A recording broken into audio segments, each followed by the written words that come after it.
سے روکتی ہے، ہم ان کا بخوبی ذکر کرنا چاہتے ہیں۔ سب سے پہلے کہ جو شخص صلہ رحمی نہیں کرتا، سمجھ لیجئے اللہ تعالیٰ نے اس کو ایک بیماری لگا دی ہے، جس بیماری کا نام حسد ہے۔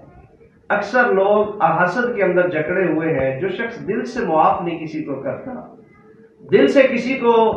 اپنے بھائی کو، اپنی بہن کو، اپنے دوستوں کو معاف نہیں کرتا، وہ کبھی بھی صلہ رحم نہیں ہو سکتا۔ رسول اللہ صلی اللہ علیہ وسلم کی حدیث، آپ علیہ السلام نے فرمایا المؤمن رقاق القلب، اللہ کو وہ مومن بہت ہی پسند ہے جو نرم دل ہے، جن کا دل پرندوں کی طرح ہے۔ اور یہ تب ہوگا جب ہم اپنے دل سے کسی کے لیے کینہ، بغض، انا، حسد، ان جیسی بیماریوں سے جب ہم اپنے سینے کو، اپنے دل کو آزاد کریں گے، تو تب جا کر کے ہم اللہ کے ہاں سرخرو ہوں گے، تب جا کر ہم صلہ رحمی والی نیکی کو پا سکیں گے۔ صلہ رحمی کتنا بڑا عمل ہے کہ پیارے پیغمبر علیہ السلام کے صحابی خلیفہ اول اما عائشہ رضی اللہ تعالی عنہا کے والد گرامی حضرت ابو بکر صدیق رضی اللہ تعالی عنہ، جو کہ حقیقی مومن تھے، جب ان کی بیٹی اما عائشہ رضی اللہ تعالی عنہا کے اوپر